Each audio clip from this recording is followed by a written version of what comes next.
Hi, this is Ajanta ma'am. I'm back with another video, and this time it is a short story that is in your ISC syllabus. There Will Come Soft Rains by Ray Bradbury. Today I shall be doing a complete analysis, and this is the part 1 of the analysis of this chapter, There Will Come Soft Rains by Ray Bradbury.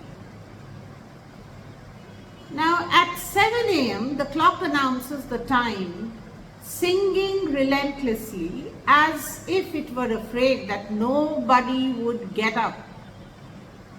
At 7:09, still announcing, it announces this time breakfast.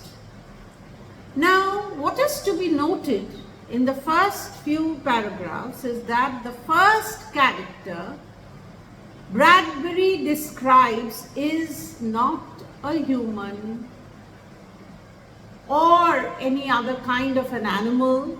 It is a simple clock.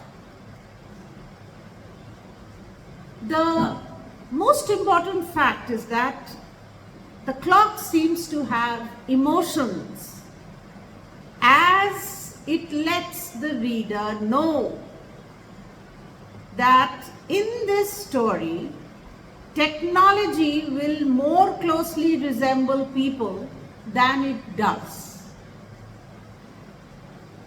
Therefore, the clock's reaction also hints that something may not be right, since it is concerned that no one can hear it, and nevertheless it declares that it is time for breakfast from the very beginning, right from 7 o'clock. And therefore it is the clock which seems to be dictating the mood of the story. So, the story initially provides an untroubled impression of an ordinary weekday morning. And therefore, the mood established in this part of the story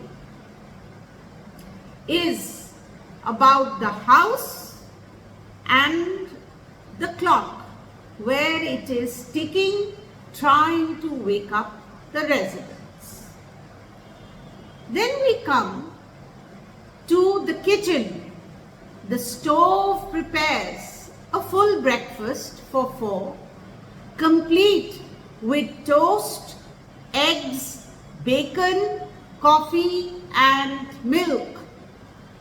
A voice blasts from the kitchen ceiling announcing that today is Mr. Featherstone's birthday,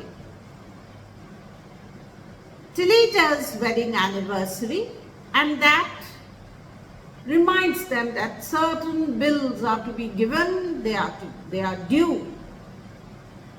And this information is stored on memory tapes on the house walls. So, in this part of the story, many machines come to life, indicating that the clock is only one of the multiple personified machines, because it has emotions. Therefore, the clock is personified. Even the memory tapes seem even more human than the clock, because they are attuned to the social interests of the family, such as the birthdays and the anniversaries of the residents, and and also of their acquaintances, of their friends, etc. Now, at breakfast, the house caters excuse me, to every need of its residents. Excuse me.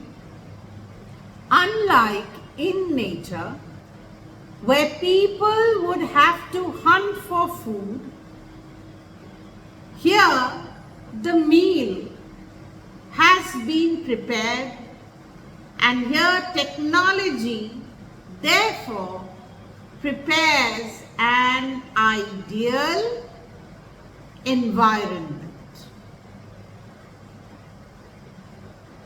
So, the story narrates a day in the life of a home whose automated,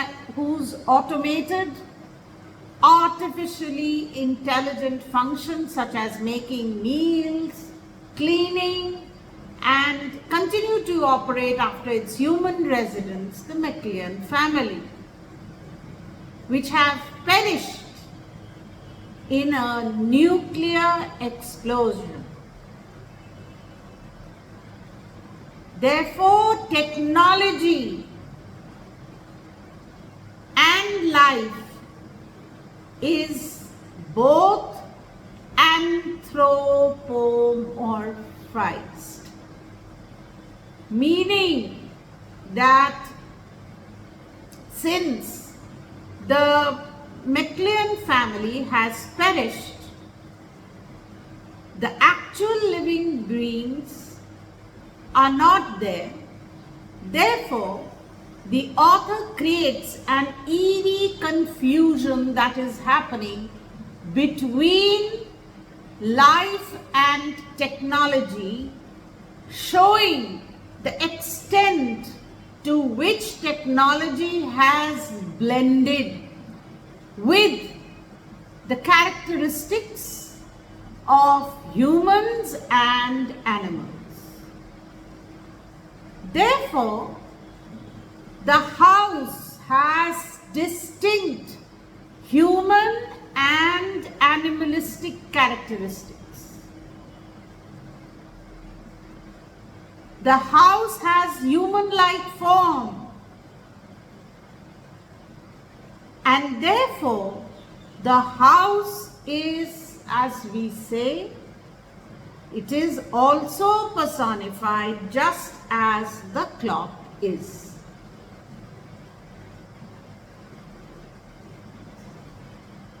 So, this story can be said to be set in a post-apocalyptic landscape, and this story presents death all around, pervasive.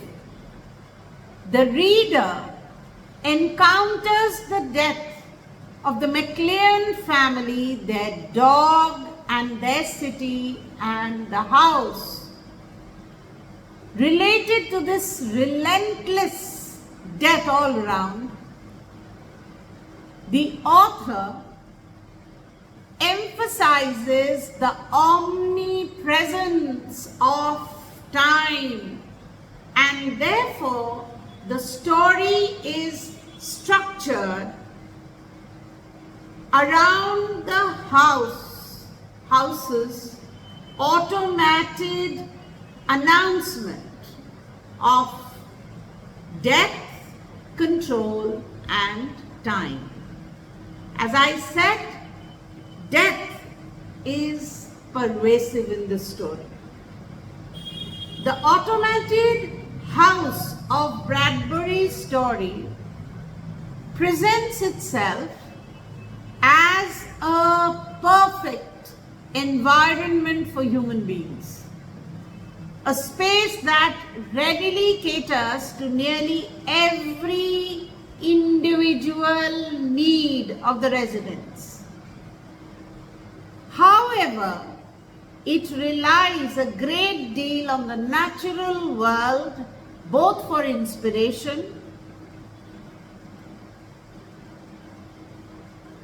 such as the robotic mice that comes later in the story.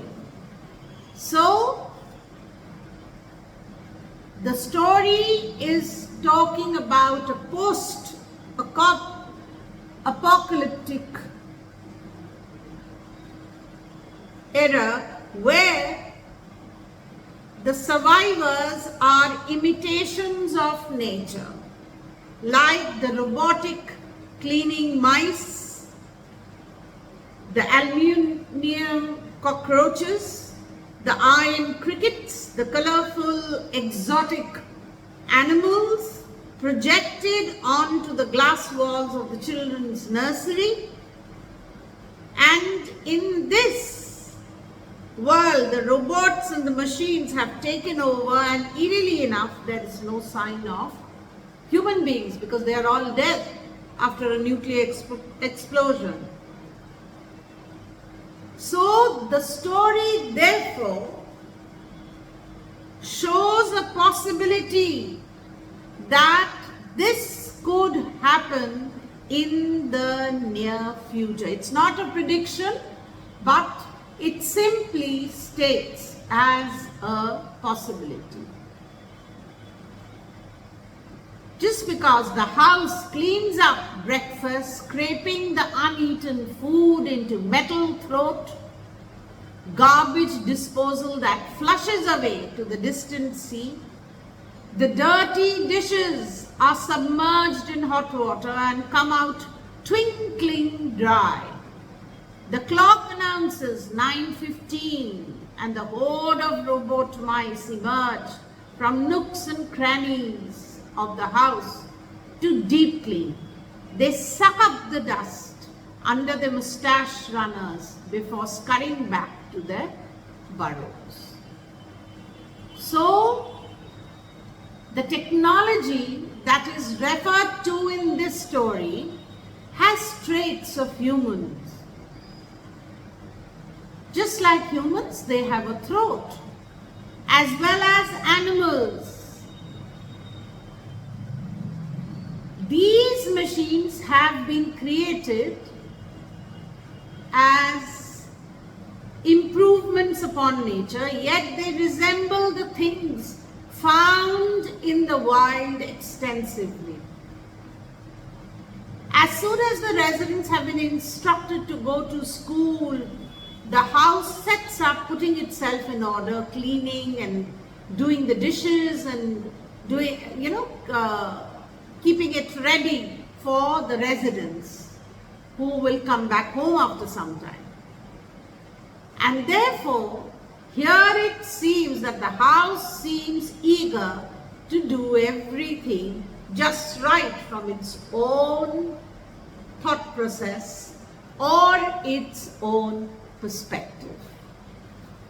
Thank you for watching this video. Do continue to watch my videos for a complete in-depth analysis into your short stories, your poems, as well as your novels. Bye for now.